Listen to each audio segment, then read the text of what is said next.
everyone, my name is Zha-nee Johnson. I am a student midwife at the Midwife College of Utah.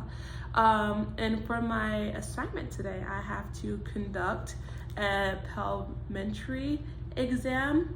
Hopefully you guys find this beneficial, because when I was looking, I couldn't find a lot that I could understand or kind of go with. So we're gonna get into it. So here is my pelvic model. So a couple things about the pelvis. There are 4 types of shapes that it could be, but for this model, we are going to be focusing on the gyno side. If you please could pronounce it, please maybe put the phonetic at the bottom. And the way that the exam is conducted are 3 parts, which helps me kind of remember it.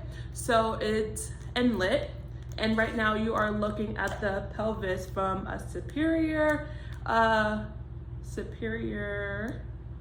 inlet view. Superior means above, and then inlet is just the way that the diagram is facing. So the inlet is basically this big ring right here. And then we're going to move on to the midplane, which can be identified by the 2 ischial spines right here. And then finally, the outlet.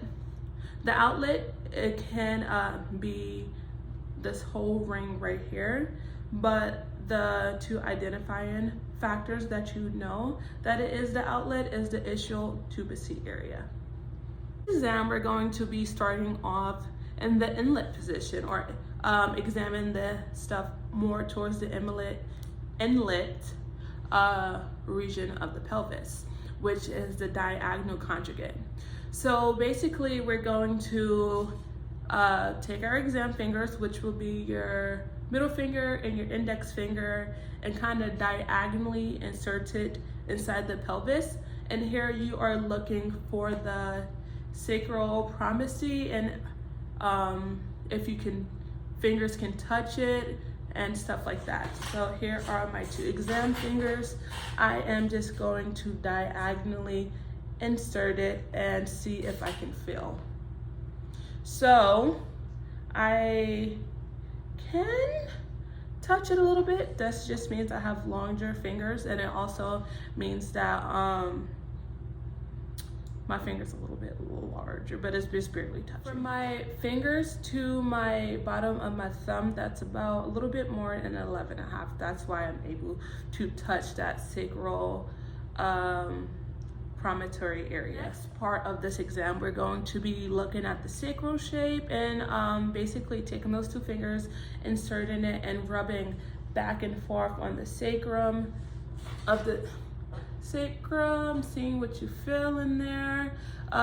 Make a note of any lumps or shapes or notches, and we're going to pay attention to these 2 bad boys again, which is called the ischial spine, and we're just going to touch it, see if there's any prominent notches or shapes or anything out of the blue. It does have prominent notches that I can make out that these are the spines. And now next we're going to be feeling for their side wall. So basically stool inside, feeling around the ischial spine with 2 fingers on the inside and then 2 fingers on the outside. 1 finger on the outside, your thumb, just checking to see what you're feeling is actually what you're feeling on both sides. You're also looking at the distance between the 2 ischial spines. We are moving into the last part of our pelvimetry exam, which is the outlet. So first part, we're going to be looking at the ischial tubucus, and basically we are seeing if our 4 knuckles, when we make a fist, how that kind of lines up between these right here. So it looks like it lines up, so that looks like a pretty normal ischial tubucus. And next we are going to be looking at the pubic arch, basically to see how our 2 fingers feel around that arch, and if it's big enough or if it's a little bit too wide. So I'm just feeling around in here. My 2 fingers look like they fit in between that arch, and then just keep going. That concludes my first Pelvimetry exam. Hopefully you guys found that a little helpful, because I did not know what I was looking for when I was doing it. So